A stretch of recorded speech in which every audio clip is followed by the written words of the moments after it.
Once upon a time there was a troubled and disheveled orphan prince named Lux. He was a young man who despised the deep-seated corruption that plagued the old empire. With a burning desire to eradicate it, he set out on a solitary mission to dismantle the empire and rebuild it from the ashes. However, his plans faltered before they could be fully realized, and a new empire rose in its place. Hiding the remnants of his power as a hero, Lux was compelled to enroll in an academy for girls. One day, Lux unexpectedly found himself in an uncomfortable situation. He accidentally stumbled into a girl's bath, landing directly on her and witnessing more of her than he ever intended. Bewildered by how he ended up in such a situation again, Lux tried to smooth things over by awkwardly complimenting the girl, calling her cute. This, however, only infuriated her more. Branding him a pervert, she swiftly hurled him into a jail cell. While Lux sat in his cell, a rather unappealing girl appeared before him. Attempting to explain himself, Lux found his words falling on deaf ears, as the girl showed no interest in his story. Instead, her attention was drawn to a sword device in his possession. Upon confirming that the sword belonged to him, she remarked on the rarity of someone wielding two swords, particularly a black one. Soon after, another girl entered, and together they escorted him to the academy's headmaster. It was only then that Lux realized he had been brought to the Royal Academy. Meeting the headmaster, Lux was immediately recognized as the prince of the defunct empire. He offered a sincere apology for the earlier incident, to which the headmaster responded with surprising leniency. She decided to ignore the matter, knowing Lux was a coward when it came to interactions with girls. The headmaster then explained the purpose of the academy, which was to train young women with the potential to become drag knights. Due to the scarcity of male drag knights, she expressed a desire for Lux to join the academy, leaving him utterly shocked. As this conversation unfolded, the very girl whose privacy Lux had inadvertently invaded stormed into the room, seething with anger. She vehemently expressed her disapproval, and as she approached Lux, the other girls warned her to keep her distance to prevent any further incidents.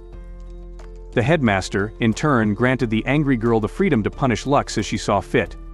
Without hesitation, she challenged him to a duel to determine whether he was a worthy drag knight or just an incompetent fool.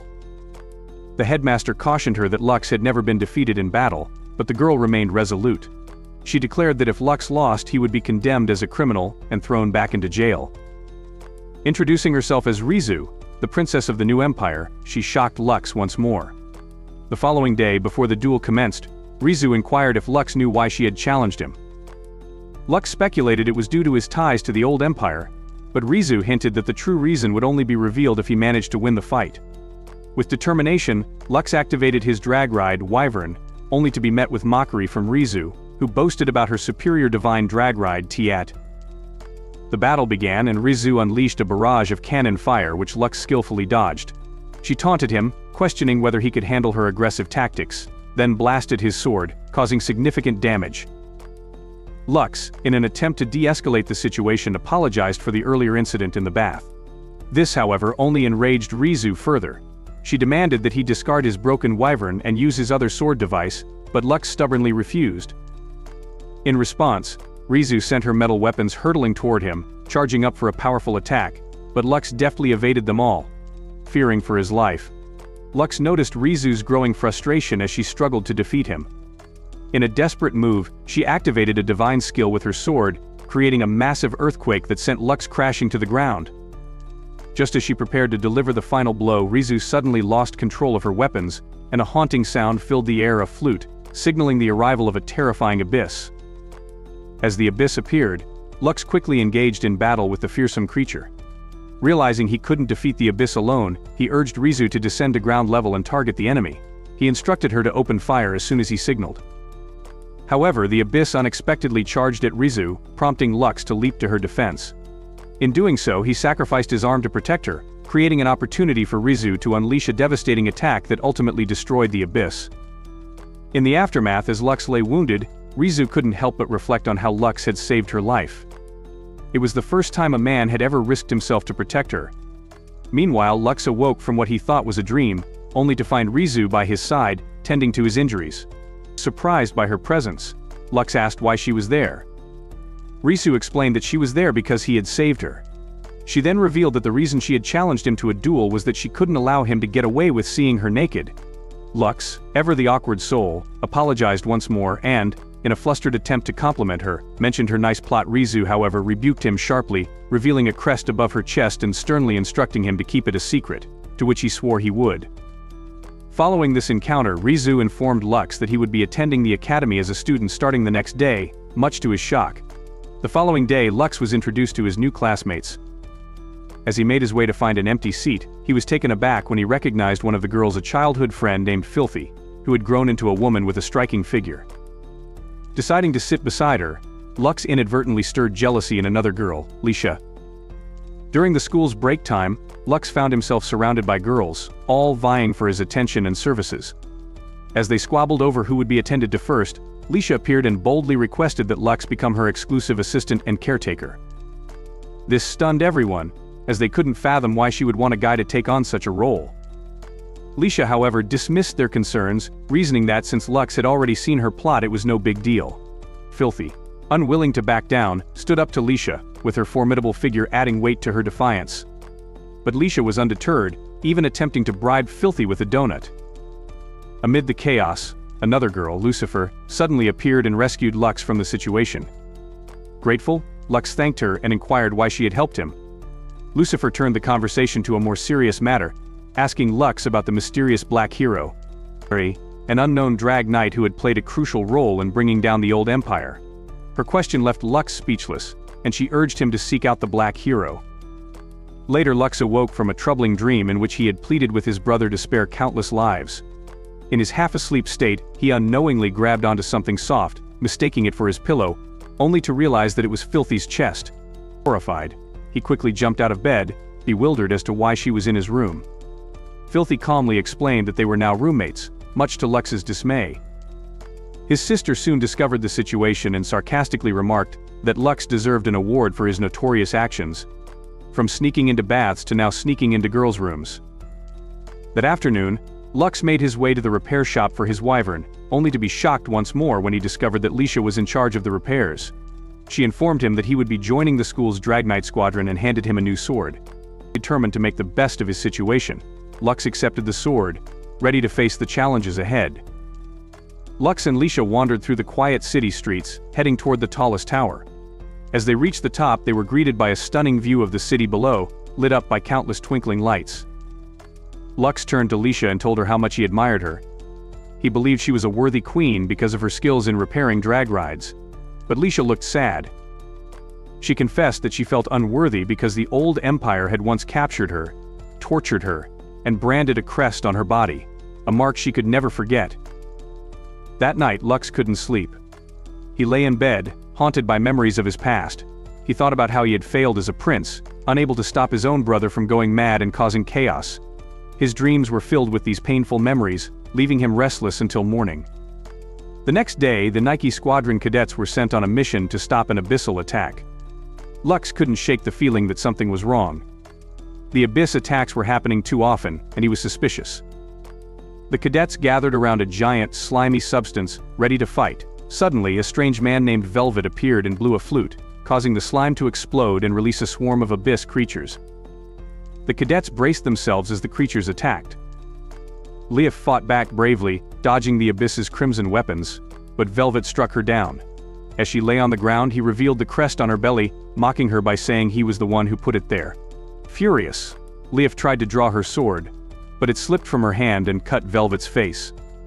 Enraged, Velvet prepared to strike, but Lux appeared just in time to block his attack. Lux admitted he had been a useless prince, but he was determined to help Lisha become recognized as the queen of the new empire. Velvet cruelly cut off Wyvern's arm, but Lux activated his black sword device for the first time, transforming into the Black Hero. The sight shocked everyone. Lux unleashed his power, destroying the abyss with ease and finally finishing them off with a powerful move called Reload on Fire. To celebrate his victory, the Academy threw a surprise party for Lux. During the party, the headmaster announced a competition with a strange twist. Whoever could take a special form from Lux within an hour would get to use him as they wished for a week. The competition began, and Lux quickly hid in a storehouse. As he hid, he was surprised to find that Leaf had found him. She distracted him by asking questions about the Black Hero, then used her drag ride to trap him and demand the form. Lux promised to give it to her if she let him go. She agreed, but Lux quickly escaped. Soon after, Lux bumped into Filthy, who restrained him with her giant cannons. She tried to bribe him with rice cakes in exchange for the form, but Lux refused. With only 10 minutes left, he found a room to hide in, only to realize he was in the girls' changing room. As the girls began to undress, Lux panicked, worried they might think he was spying on them. Crew Lucifer, one of the girls, discovered Lux hiding but kept it a secret. After the others left, she told Lux that the competition was over and asked for the form. Relieved, Lux handed it over, only to realize too late that she had tricked him by changing the time. Later that night, Lux and his sister visited the headmaster, who showed them the flute they had taken from Velvet. She asked Lux to investigate it further. As they left, Lux's sister warned him to be careful around Crew Lucifer, hinting that she might not be trustworthy. The next day, Lux had lunch with Crew Lucifer, who explained that he would need to pretend to be her boyfriend for a week. Her family expected her to find a noble suitor, and she wanted to use Lux to meet their expectations. To play the part, she took Lux shopping for new clothes, commenting on how poorly he usually dressed. On their way back, they were suddenly attacked by rogues. Crew Lucifer instructed Lux to handle the weaker attackers so she could summon her drag ride, Fafnir. She predicted the enemy's moves and defeated them quickly. Lux noticed Leisha and Filthy nearby and wondered how they had arrived so fast. One of the defeated rogues tried to escape but was captured by Alteris, Crew Lucifer's butler. During dinner that night, Crew Lucifer introduced Lux as her boyfriend to Alteris, but the butler disapproved, revealing that another arrangement had been made. Just then, Barzar, a nobleman from the Four Great Nobles, arrived and claimed that Crew Lucifer was his future wife.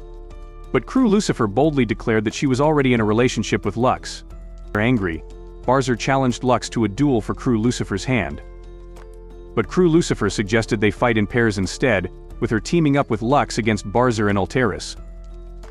That night, Barzar met with a mysterious figure who revealed that the key to accessing the ruins was already in his possession, hinting that Crew Lucifer was involved. As Barzar laughed, he began planning his next move. The next day, the Four Great Nobles held an urgent meeting to discuss a new threat, Ragnarok, a powerful abyss hidden in the ruins. They knew the new empire wasn't strong enough to face it yet. One noble suggested they continue investigating the ruins to prevent Ragnarok from awakening, and he nominated his son Barzar for the task. As night fell, the headmaster called the Nike Squadron cadets together and gave them a mission to investigate the ruins. She handed Lux the horn-shaped flute, believing it was the key to unlocking the deepest parts of the ruins. Lux noticed Crew Lucifer among the cadets, even though transfer students weren't allowed on such missions. When he asked her about it, she told him not to treat her differently, hinting that this mission was important for her personal goals. The next day, as the cadets prepared to leave, the instructor shocked everyone by announcing that Barzar would join them. They soon arrived at the ruins, a mysterious and eerie place. Crew Lucifer rushed ahead, but a brutal abyss named Diabolos appeared, attacking the cadets. Lux quickly intercepted it, but the abyss nearly crushed him before Leisha saved him with a laser cannon. Despite their efforts, the abyss dodged all their attacks at incredible speed. Barzar then intervened with a powerful blast, and Crew Lucifer launched her attack with her skill, Wise Blood, but the abyss dodged even her moves. Finally, Barzar summoned an axe and struck a direct hit, causing the abyss to self-destruct in a bright flash of light. The cadets protected themselves with a barrier, but Fafnir suddenly lost control as the ruins began to glow. Lux rushed to protect Crew Lucifer, but they were both sucked into the ruins. Lux woke up in a strange place, confused. Crew Lucifer explained that they were inside the ruins and suggested they head to the altar at the center. As they moved, Crew Lucifer collapsed from exhaustion, so Lux supported her as they continued. When they reached the altar, Lux pulled out the flute, thinking it was the key, but the center activated, shocking him. Crew Lucifer revealed that she was the true key, and that she wasn't a human from this world but a survivor of the ruins.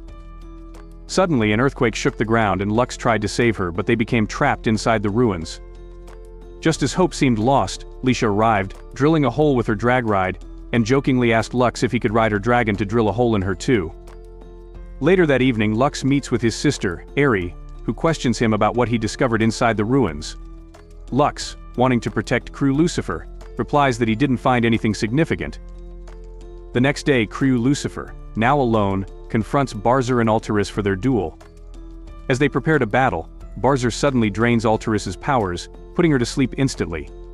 The duel begins with both Lux and Barzar lunging at each other, engaging in a series of heated exchanges. As they fight, Barzer realizes that Crew Lucifer's special ability, Wise Blood, allows her to predict future moves. Sensing an opportunity, Barzer begins to steal her powers without her realizing it. Crew Lucifer, growing increasingly frustrated, wonders why her attacks keep missing, even though she's using her powerful Wise Blood skill. Barzer then unleashes a devastating blow, firing at her at full strength and knocking her to the ground with his axe. He taunts her, declaring that no one can save her now. Just as Barzer is about to finish her off, Lux suddenly throws his sword at him. Barzer, however, quickly evades the attack and mocks Lux, realizing that he is the black hero. He ridicules Lux, saying he has no chance of winning. In response, Lux activates Reload on Fire, dashing at Barzer with incredible speed. Barzer blocks Lux's attacks with his barriers, but Lux reveals that Barzer had stolen Crew Lucifer's Wise Blood, which allowed him to predict Lux's moves. Crew Lucifer is shocked, finally understanding why her attacks failed. Barzer, impressed by Lux's sharp perception, fires his laser gun at Lux. As Lux tries to block the laser, Barzer suddenly grabs him, stealing his power as well. Now empowered by both Wise Blood and Lux's own abilities, Barzer turns Lux's move against him. Seeing Lux in trouble, Crew Lucifer asks why he is fighting so hard for her, especially when he has nothing to gain. Lux, determined, replies that he will never back down once he's made up his mind. As Lux's drag ride begins to malfunction, blinking uncontrollably, Crew Lucifer begs him to stop before it's too late. But Lux refuses, declaring that he will keep fighting for her sake. Just when Barzer believes Lux is too weakened to continue, Lux activates a powerful new move called Recoil Burst. He charges toward Barzer with immense force, catching him off guard and finally annihilating him in a spectacular display of power. Crew Lucifer is astonished by Lux's victory, but Eri, who had been watching from afar, explains that Lux had intentionally let his drag ride go berserk to unleash his true power. After the battle, Lux helps Crew Lucifer to her feet, and together they return to the academy. Several weeks later, Lux disguises himself as an unattractive girl to patrol the school at night. He bumps into an instructor, who warns him about a stalker who has been lurking around. Puzzled, Lux wonders why no one has noticed the stalker yet. Earlier that evening he had met with Sheris, who told him about the existence of Ragnarok, a powerful abyss threatening the country. This news makes Lux anxious, as he thought he had defeated Barzer, who had been strong enough to challenge Ragnarok. Sheris then mentions a girl named Celestia, the daughter of one of the 4 great nobles, who is said to be powerful enough to fight Ragnarok. She adds that Celestia is the strongest in the academy, but warns Lux that there is a rumor that she despises men. After this conversation, Sheris forces Lux to continue wearing his girl's disguise while patrolling the school. As Lux wanders the grounds, he wonders what kind of person Celestia might be. Suddenly, he hears a rustling in the bushes. He quickly moves to investigate, only to find a lonely girl talking to a cat. To his surprise, the girl is Celestia. However, before Lux can approach her, a stranger appears behind him, threatening him with a dagger. Lux wonders if this could be the stalker the instructor had warned him about. Before the situation escalates, Celestia quickly steps in to defend him. The stranger, realizing he's outmatched, drops a smoke bomb and flees. As he escapes, he throws the dagger at Celestia from a distance, but Lux deflects it, injuring himself in the process. Celestia, concerned for Lux's safety, takes him to the infirmary. She offers to treat his wound, but, not wanting to blow his cover, Lux insists she does it from behind. The next night, a mysterious man dressed in a cloak visited Barzer in his cell. Barzer, thinking the man is there to rescue him, activates a hidden process with his finger, transforming himself into something even more dangerous. He then summons several abyss creatures with his flute, preparing for another attack. The following morning, Lux realizes he needs to speak with Celestia about the urgent need to suppress Ragnarok. However, before he can act, he is summoned to the headmaster's office, where Celestia and Sheris are engaged in a heated argument about Lux's admission to the school as the only male student. Celestia, who harbors a deep distrust of men, demands that Lux be expelled. Lux tries to explain the threat of Ragnarok, but Celestia dismisses his concerns, insisting she can handle it on her own. Lux, refusing to back down, argues that Ragnarok is too powerful for her to face alone. The headmaster, seeking a resolution, suggests they settle the matter with a duel in 3 days. Reluctantly, Celestia agrees. That night, Lux, still in his girl's disguise as Luno, visits Celestia to encourage her in her quest to rid the academy of Lux. The following day, as Lux is talking with the other girls, he is called for a massage request. To his shock, he discovers that it was Celestia who requested his services. After the massage, Celestia plans to thank Luno, not knowing it is actually Lux in disguise. Realizing he needs to maintain his cover, Lux quickly disguises himself as Luno again. Celestia, pleased to see Luno, invites her for lunch the next day.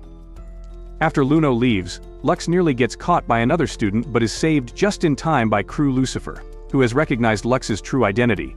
The next day, Lux meets with Celestia again as Luno and they continue to test each other's resolve. Meanwhile, at the Imperial capital, a bald man reports that they couldn't find the Ragnarok. There were only traces of it outside the town. The Night Squadrons are then taken to an island for a training camp.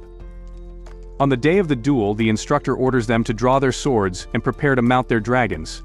Celestia immediately activates her drag ride Lindworm while Lux activates his Wyvern. As they charge at each other, Sheris and Tilfer spot a suspicious figure running through the camp. Realizing her cover has been blown, the figure reveals herself to be Sia, who declares her mission to deceive everyone and destroy the new empire. She draws her sword, and just then, they all hear the ominous sound of a flute. The duel between Lux and Celestia intensifies as she unleashes powerful lightning attacks, causing the ground beneath Lux to quake.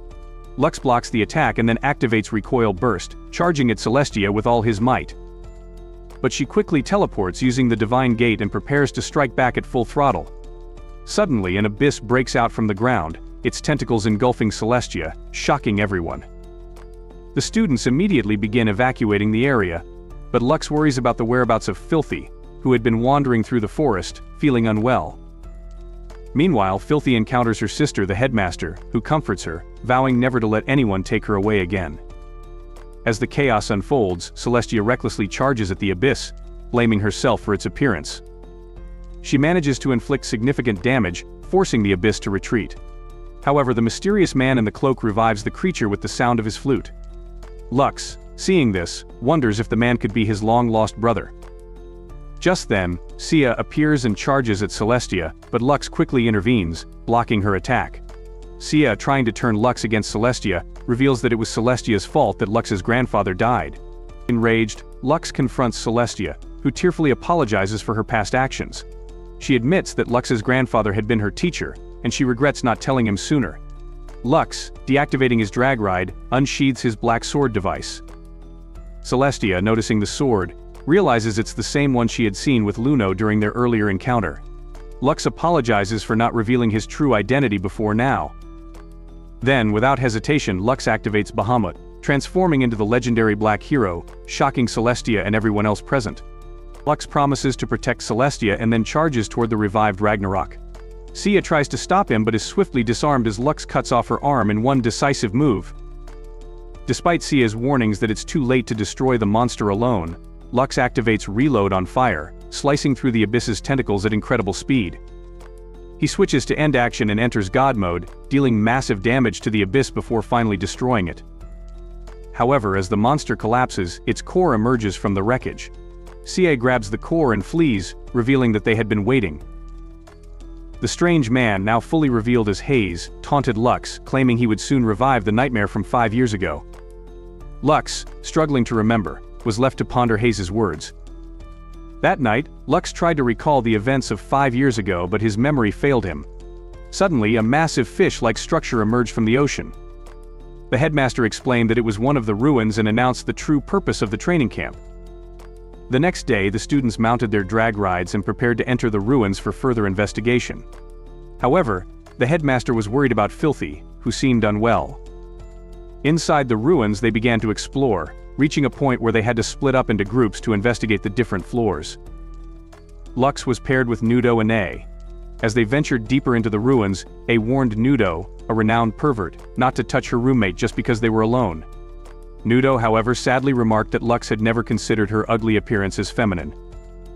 Lux, trying to console her, told her she was cute, and when Nudo asked what part of her he found attractive, Lux awkwardly complimented her miniature plot.